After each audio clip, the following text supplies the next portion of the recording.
Why do humans search for glory? Alexander the Great famously said that he would prefer a short and glorious life over a long and nice, easy, desire-filled life.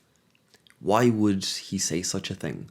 Surely we all desire the easy life, the pleasurable life. Is that not what we want? And yet, the search for glory led him to battle, to war, to killing. The search for glory leads us to many foolish things, trying to impress other people, trying to attain achievements that we don't fully understand, that we don't fully research perhaps about how that affects the world around the challenge itself or the world at large. We see this in our world at the moment. If you want to make it very modern day and very grand, we see this with AI research. We are searching for the glory of discovering intelligence greater than our own. And we've no idea how that works. But let's take a step back, because this is the most personal of drives and desires. Because no matter what developmental stage you are at, no matter what age you are at, you do search for glory. And we'll all admit, every teenager currently and every adult that wants to look back on teenage years, and if they're being really honest, many years in between and many years since and probably many years ahead, there are moments where we foolishly search for glory in the wrong place. What is it about glory that attracts us so? That attracts us all through the stack, from the oldest to the youngest. You see, when we look back on glory, it is glorious. It is a tale to recite. It is a story to woo the women and to impress the men, perhaps. But in the moment of glory, that is not the felt sense. The felt sense within a glorious moment is ultimate humility, because we surrender our ambitions to the challenge at hand, to the opponent we face, to the task that is demanded of us. We surrender our ambitions to it. Because in true glory, we don't know if we're going to make it out. We don't know if we're going to survive the war. We don't know if we're going to achieve the challenge, the achievement. We don't know if we're going to have, if that breakthrough in research or development or progress is going to be ours. We don't know. So it is ultimate humility to something far greater than ourselves. And in that, it's very obvious to see, it's very clear to see how spiritual that is, and how that is some bit of a divine drive, perhaps. Despite the fact that it does lead us to war and to stupidity many times. Now, the reason I say all of this is because I'm off the back of a 12-hour hike. It's called the Mourne Wall Walk, and there's 12 peaks in it. It's grueling. And by the end of that, I wasn't looking at completing the challenge. I was looking at the next step. And I was surrendered into whatever way that worked out, with the hope, with the faith that I could complete it. And God knows there's many harder challenges, let's not pretend. But for me, this was a big challenge. And that's what it's about. It's not about the actual achievement itself. It is about that ultimate humility. We search for that. Something that can humble us, something that can set aside the ego, something that can bring us down to a place where, that was real, that was something. Why do I say all of this?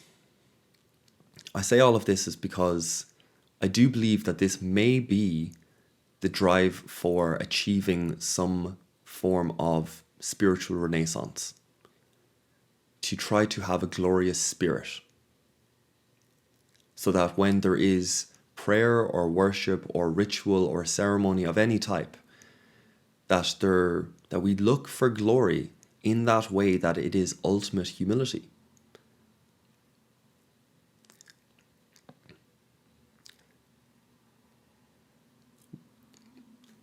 Why? Why should we do that? How can we convince ourselves to do that? to lead a good life doesn't seem like that's motivating us, at least.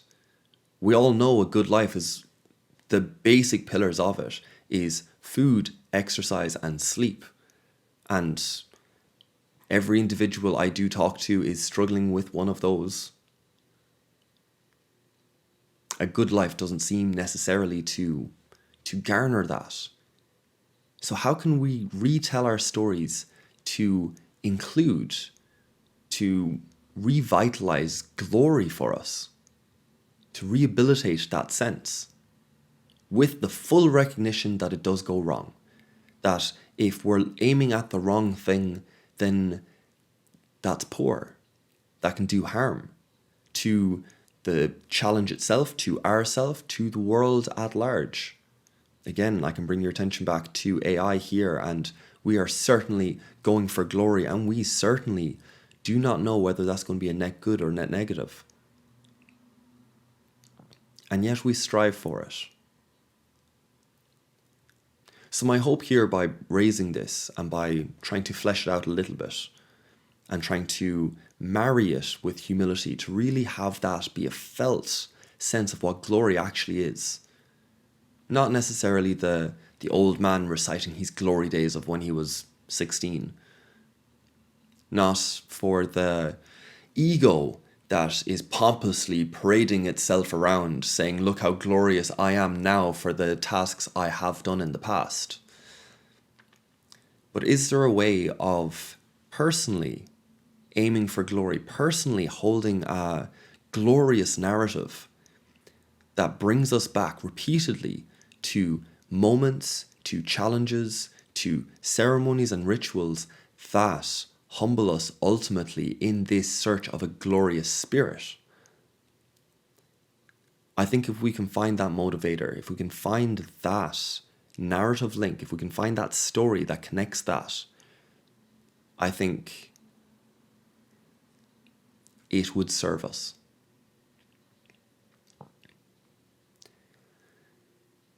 So, let's finish off with a challenge.